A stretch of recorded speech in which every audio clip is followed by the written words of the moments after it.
Well, hello everyone. We will just go ahead and get started like 30 seconds early because that's how I roll. What's up, Hyper Potato? Wednesdays for Atari Force. Not this Wednesday. Is it Wednesday? It is. Okay. Um, so today we're talking about backgrounds, some tips on backgrounds, and I'm going to do a quick I'm gonna kill two birds with one stone and do a super quick tutorial on how to divide up frames or panels. In Western comics, they're called panels, but in manga, they're called frames, apparently, because that's what Clip Studio calls them. Kusmetis, you're on time. Welcome. Welcome. All right, so I'm going to go ahead and do that real quick. So let's say you have a frame. There's a frame. Let's do a few. Okay. So here are 3 frames. And let's say you want to divide them up, or you need 2 here, but you don't want to delete and redraw. So you go over here to the cut frame border. You have 2 options. You have divide frame folder up here, and you have divide frame border. Super easy way. Click on divide frame border, and it gives you this little line, and boom, it makes 2 frames. One thing to keep in mind is that it has the vertical gutter. So if I make that lower, see it's narrower, but when I get past like 45 degrees, boom, it gets bigger, and the horizontal gutter takes over. Okay. So you can do all those little, let's make this a little bit wider. You can do like sideways or vertical, do all sorts. You can divide it up as many times as you want. It'll do weird stuff. However, if you want, now all that's staying in one folder, one frame folder here. So if you want to make each new divided frame split, you go to divide frame folder. We'll divide it, and boom, it has made that one and that one. Okay. So super easy way to start tweaking the shapes of your panels. And if you decide you need to space it out. So that is what the frame border tool does. Hope that helps. And I'm going to cut that out and make that a quick tutorial. Caleb, heyo. Trench is here. Oh, hang on. Oh, dang it. You can't see what you're doing. You're right. Because I did this. Watch this. Boop. I got to do it again, don't I? I'll do that later. I'm not going to do that again. I won't put you all through that again. I'll just record it after I'm done. Because I'm an idiot. All right. Let me undo all that stuff. So we're talking about backgrounds. I lose track of where I am and all the setup. It's easy. So anyway, Sergio, hello. Hiroshi, hello.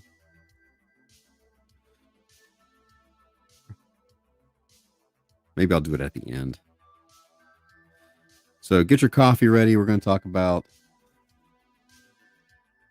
backgrounds. And if you have any specific questions about backgrounds, you just let me know. So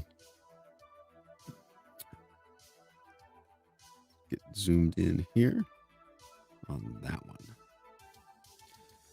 one. Kara, hello.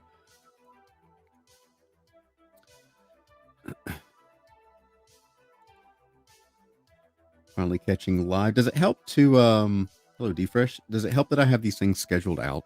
Like the whole week's worth already scheduled? Does that make a difference? Okay, so with backgrounds, I need some more space. Can I? Yeah, I don't like that. It's gonna interrupt my flow, man. Okay, right there. So let's just say we have a simple like background here. So we're gonna do a background, the way in the background. And so when you're talking about backgrounds, okay, you do like that? Okay, good. Excellent. Oh, good. My Norton's been updated. Thank you for doing that right now. Oh, okay, go away. Go. Oh, wait, get off my screen. Um, do you draw the characters first, then make up a background for the image composition, or do you start with the background and then fit the characters in? Good question. So I kind of do both at the same time. I view the character. I kind of visualize it all at once, like where they are. Um, so we'll do that here. Okay, we'll do so. First principle, right? For your background, there's actually three elements because we're really talking about environment. Okay, so we got, say, a mountain range. There's the mountains. And there's snow on top. I'll try to make it worth looking at least. Okay, so that's your background. Then you have your midground. Okay, so let's say we're on a kind of a plain or a ledge or something, right? We're here. And we'll have our character standing somewhere here overlooking, being lord of all he surveys, while my dog barks in the background. And we will hide the background there. Okay. And then, so we've got, this is actually background. This is midground. But this is kind of flat and boring.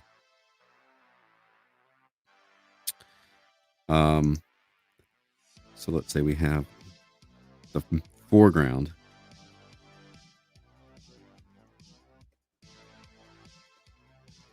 Elements. It could be a tree. It could be rocks. It could even be another figure, right? Looming.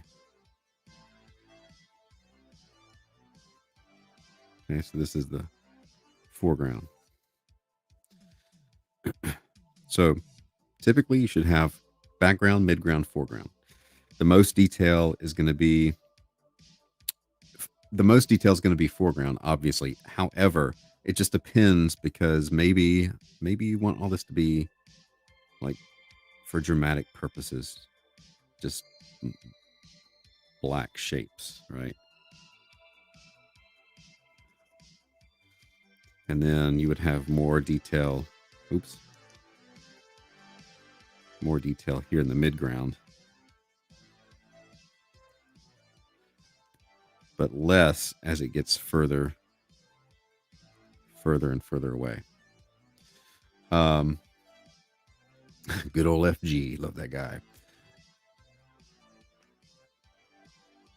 And Leon is here.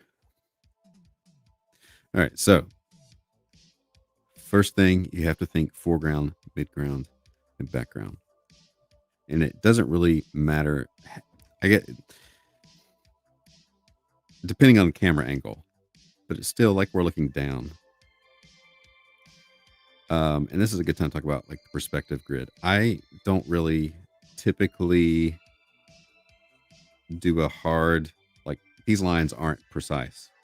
They're just kind of giving me a rough framework. They'll work within this panel. But I'm not like using the perspective tool or measuring things out. I don't really need to for something loose to work. But so again, closer to the viewer, the foreground would be, let's say we're in a warehouse. All right, and there's boxes stacked up here. And so these boxes would technically count as background. Okay, and then maybe my figure, as I move kind of to where he is,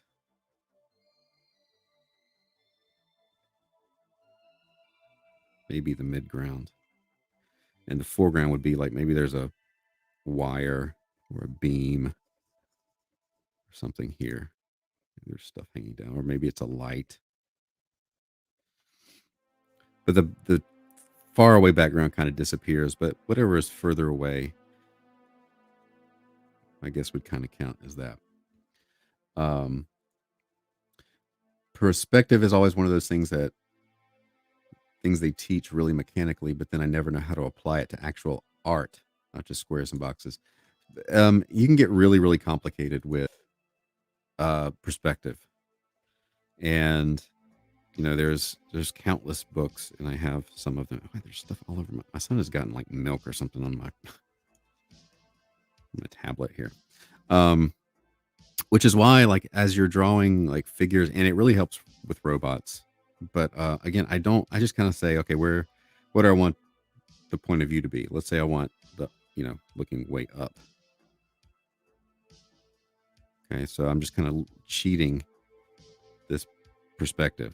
These lines might not convert, like they would converge, but way far away. I'm not really worried about that. So then I'm gonna just kind of fit the figure as best I can. I'm not being mechanically perfect, mathematically perfect, whatever. I'm just kind of using it as a base. Right. And I can even, let's just say this is the ledge. Okay, he's on a ledge. There we go. Spur of the moment decision here.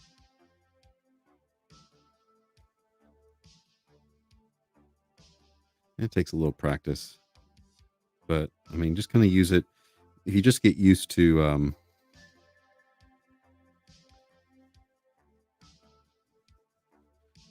kind of draw every time you sketch. That's very rough, but making a little three-dimensional space for them the characters to live in.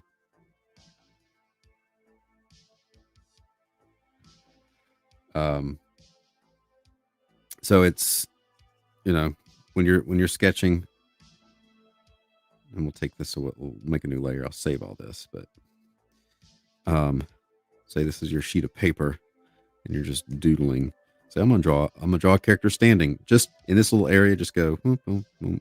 Just decide the down angle, the up down, like 3-point perspective, and say eventually you'll start seeing. Right now we see this little, I've created a little 3-dimensional world right here, little pocket universe right here, and I can make somebody or a thing occupy that world.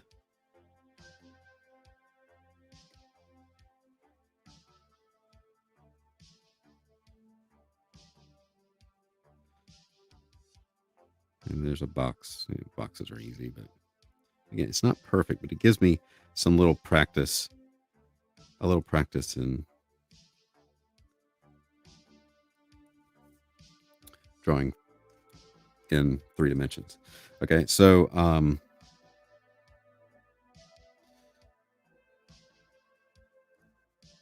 if that makes sense, I hope that makes sense. Again, trying to do less detail the further away you get, because detail in the backgrounds can really be overwhelming, especially when you're starting out. You feel like you need to draw every brick and every window, and you don't. Especially in comics, because comics take a long time, and you have to be economical here. So let's do something else. Let's do let's just make a little scene here.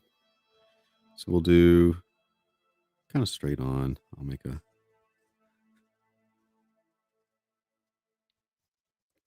kind of looking down a little bit. So I'll just do this, and then I'll make a new layer. And I'll make that opacity really light. Quick freehand drawing is better than 10 hours sweat and tears. It just comes with practice. You'll get there. Because comics take a long time to make, true, and the reader's only spending so much time on each panel. Also true. Know your medium. All right, so let's do let's live dangerously here. Let's just go straight to ink. All right, so where's this guy going to be? Let's say he's so starting with the character. So I could start with the character drawing, but what I start with is the space, right? Here's the space. And then as I'm sketching things in, I need to decide where this person is. And they're going to be right here. So I'll just kind of rough in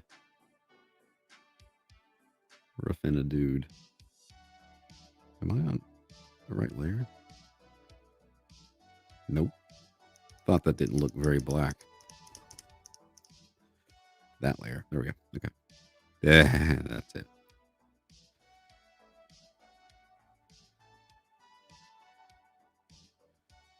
So he's here. Or she. Can be either one. We don't know. Not yet.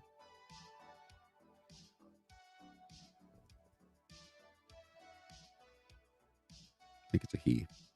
All right. So then this little part of his shirt or back where this angle changes, I'll line up with that perspective line a little bit. This is very scribbly, but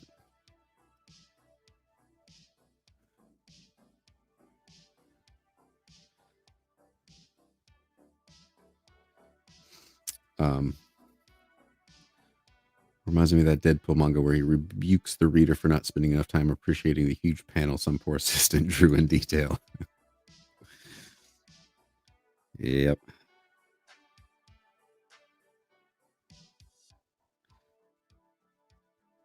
All right. So this person is in this little space here. So let's say, this is going to be a really quick, crappy car or truck or something.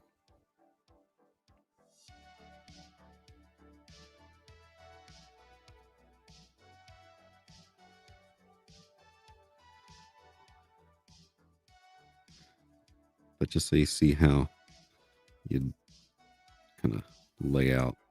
I've already kind of messed up the not following my own rough perspective thing here.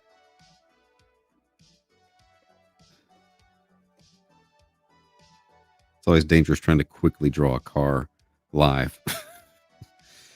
People are like, that's really crappy. But anyway, this is for instructional purposes. It's all right. So let's say you have the car there.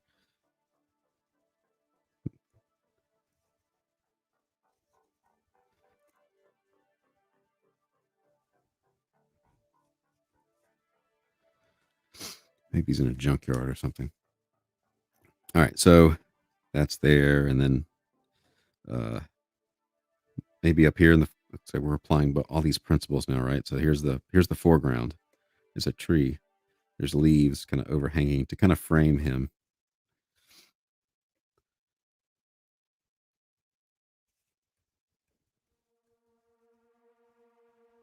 That car really bothers me.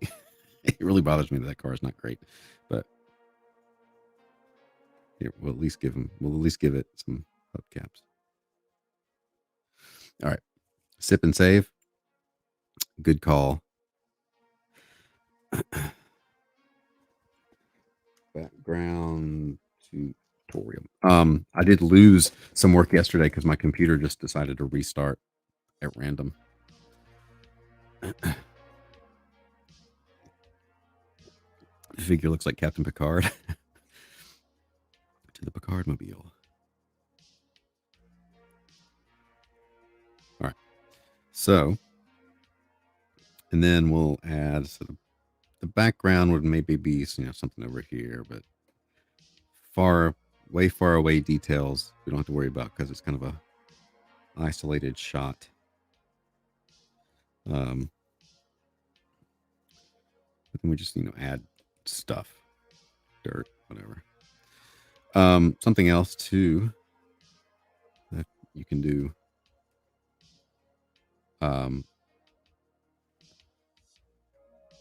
Is let's see, let's just do something basic. Let's just do simple perspective here. 1 point perspective.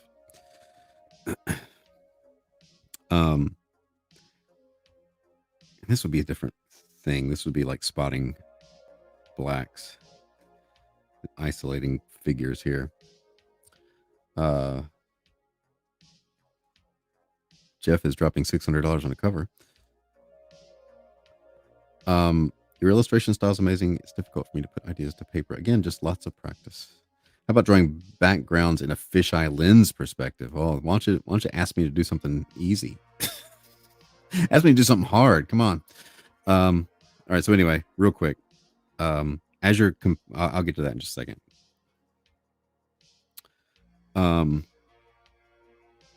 So let's say we have a character. There's a here. Well, all right. This is a house, and here are the steps. And somebody has just rung the door. Oh, wait, I'm on the. Oh, no, I'm on the right layer. Let's switch to black though. So here's the like a townhouse or a brownstone in New York. Steps. And there's somebody here. It's just rung the doorbell, and there's windows. And then maybe in the foreground, like there's a telephone pole across the street or something, and maybe a garbage can or whatever. But let's say this person here is coming in the door, and over here you got somebody talking to them out the window. So one of the way you kind of draw attention, or even if it's let's say it's further away. Let's say it's like 2 windows over. So we've got like window, and then this one's up, and there's a head right here. In order to draw the reader's attention, I'm gonna like make this just black, and it's gonna frame this person. And then maybe even I could have a window here that's black, right? And your eye is going to go to immediately to these 2 shapes after probably this, but or you could do this particular window with detail. Oops. Oop, I'm not reaching up far enough on my hotkeys there. But maybe there's just more detail here, something elaborate. It's got like windows. You would be drawn immediately to, the door of the building, because that's where our eyes are typically drawn.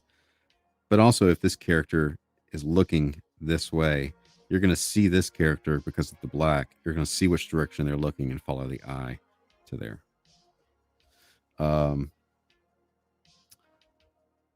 Hello, Cam. All right, so fisheye. Okay, let's see what we can do with that. Let's do another. This one? No. Let's do another layer altogether. So I'm not going to get into, because I don't really, I probably could not even explain to you the mathematical, like making it perfect. I'm not worried about making it perfect. So let's just say there's a big, this is our area for the lens. And I'm going to come here, and as the more up and down is like center, you know how the fisheye lens works, and then it gets more extreme the further away it gets. Same up here. Now I'm only going to do it. Actually, let me take away these, and we'll do this on its own thing. Okay, so I've basically made a globe. And I think what I've got to do as well is make. Okay. Need to combine those layers.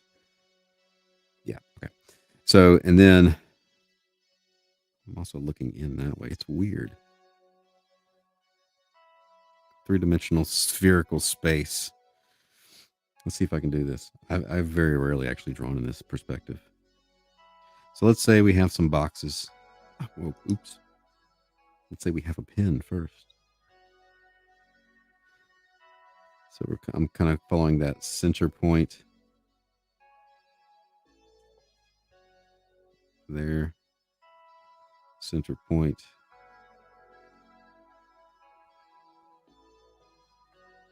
Maybe we could do. I don't know what this is going to be. Looks like a refrigerator. Okay, let's try to do let's do a cabinet.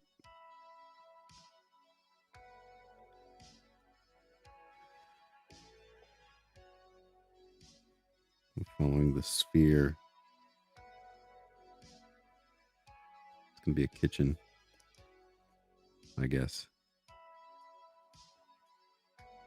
And then the let's say the stove is, let's say the yeah, let's see, there's a stove right here.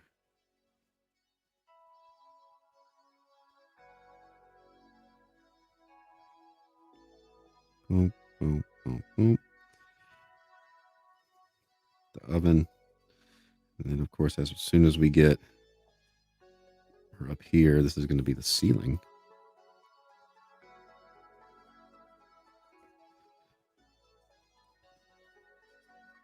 And then maybe there's a table here. And then a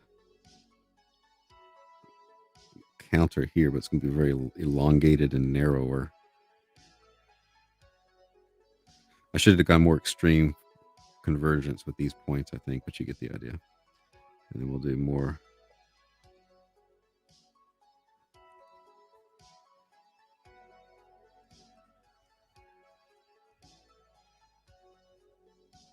There's cabinets there. And then maybe there's a chair here. The chair's going to be pretty straightforward because it's towards the center. And then we'll say there's a light there, a light there.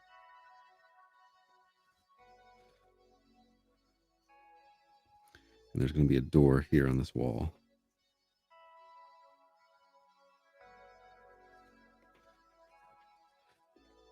Right, so that's not too extreme because I wasn't very extreme with I didn't push this grid as much, but you get the idea. You're just kind of following that sphere. You know what I'm saying?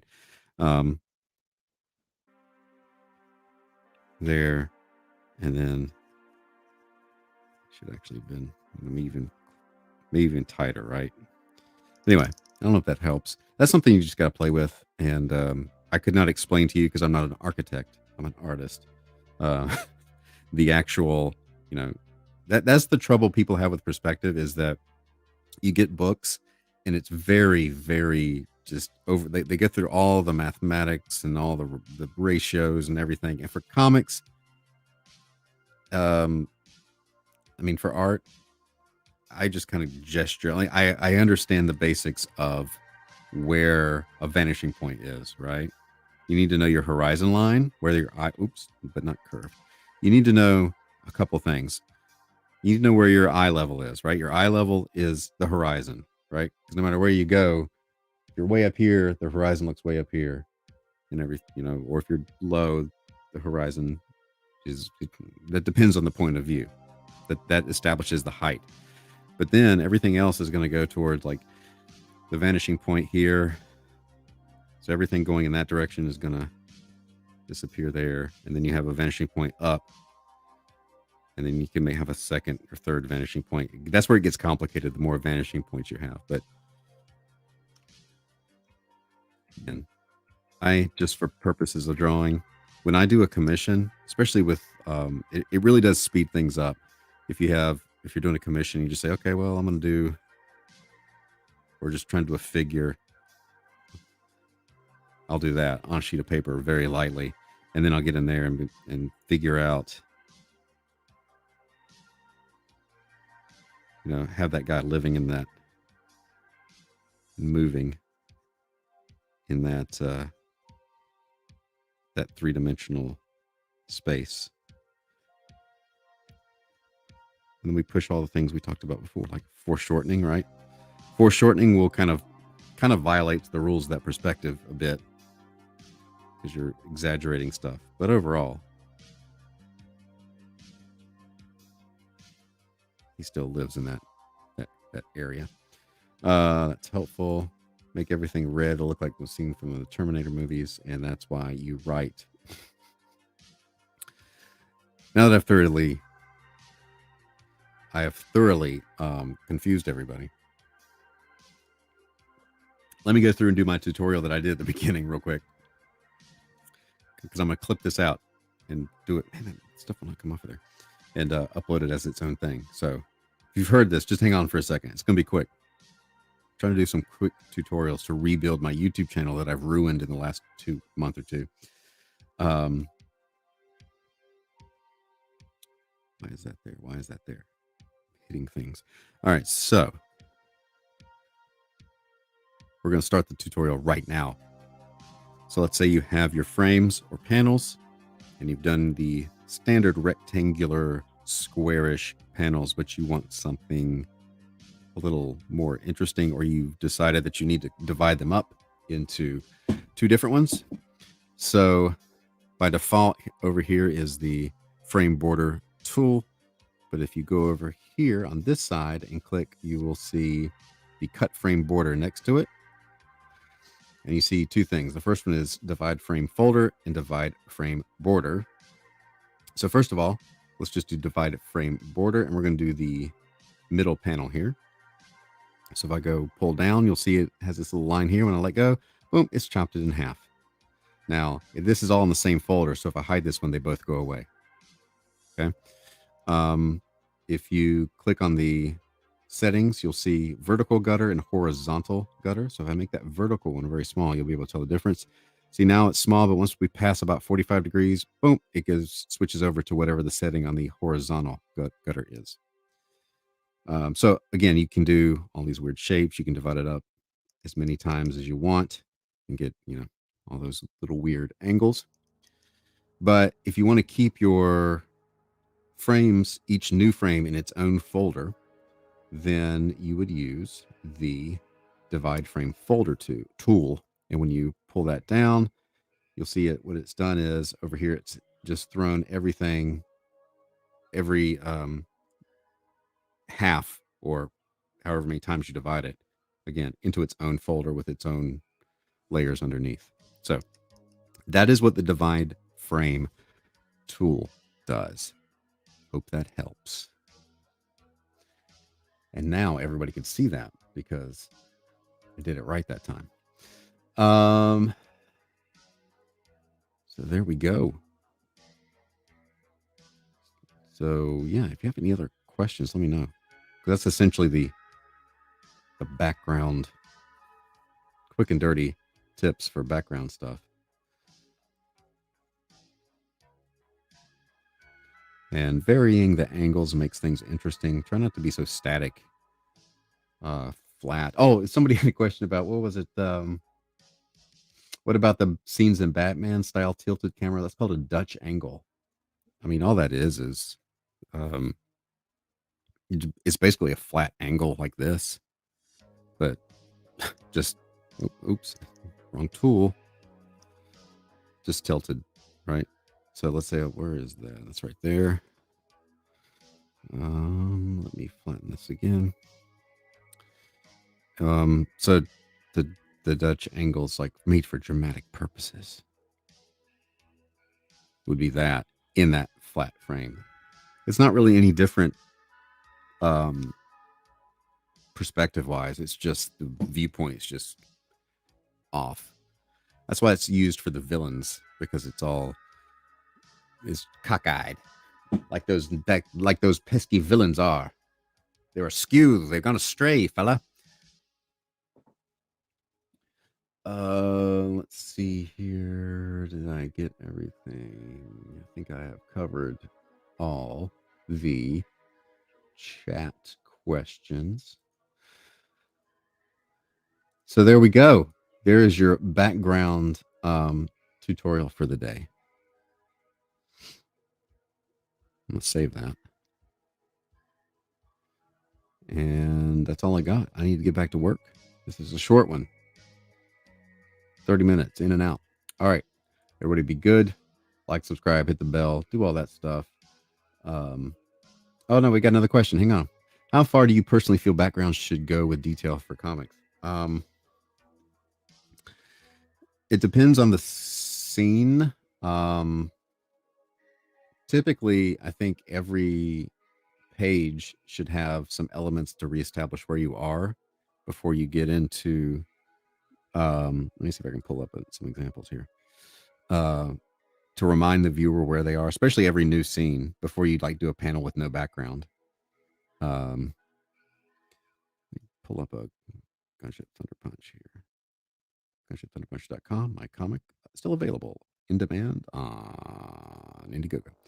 All right, so let's get a good one here. There's my dog barking. All right, so I am establishing like where they are, and I'm just using like, this is a very easy. Let me zoom in a little bit. Should get my pen. So this explosion, there's gonna be a lot of light and things. So this is really the establishing, we're in this tunnel. These are just some lines. Like that angle is very easy. Reestablish there. Again, this kind of thing. He's important. Then on the next page, where my dog barks incessantly, probably at the mailman, I left this blank, these two blank. We're just gonna do color, and it is a time saver, but in that middle panel, I'm still reestablishing where we are. As far as how detailed things go, that's really up to you. Like, this is pretty detailed, but there's a lot going on here. Just because a lot of it actually, this is speed lines. But the further back you go, there should be less detail to create that atmosphere, that space. Find any. Did I not finish that page? Well, dang! I'm glad I looked. I thought our page was done. the things we learn. View. Let's do large icon. Nope. Extra large icons. There's a couple pages. A couple new pages. But something like, let's open these 3. Maybe 4. Is that Photoshop I'm using? It is Clip Studio. Yes, Clip Studio Paint is excellent for comics. All right, so again, background here. I've actually kind of reduced. I haven't put there's a reason I didn't put the nebula in, because once the Martians show up, it's going to change to red. The whole color palette is going to shift from book to book in space. Actually, this may be green. I can't remember. The nebula, as the story progresses, the nebula is going to change just visually. But again, I've already established there's a fleet. And then when there's in the middle of this attack, right, I'm just using basic shapes and these will just be colored in. So these will be blue, these will be red. You'll be able to see. No background there because you know where they are. And this is the most detailed the ships are up until this point. So I don't know if that helps. I hope it does. I hope that makes sense. I just realized we did realize that I have another page to finish that I thought was done. After I finished this one, I was kind of happy with this shot here.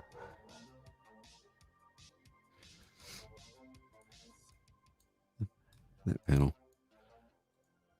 It's in the middle of a battle scene here. All right, so now I am going to call it there, and unless anybody has any more questions, speak now or forever hold your peace. And I'm going to close this because if it's open and something happens with my computer, that's when files get screwed up. All right, now I'm out. Like, subscribe, hit the bell. Go watch another one of my videos, by the way. What? You had to watch an eHarmony commercial break to come back? I'm sorry. So anyway, all right, be good. See you all tomorrow at 2 p.m. Me and Siege NFT stream, 2 p.m. Eastern. That's the schedule. Always check I'm putting up at the beginning of the week the schedule for the week. So hope that makes it easier for everyone to figure out when and where to watch me do my stuff. All right. Peace out, everybody.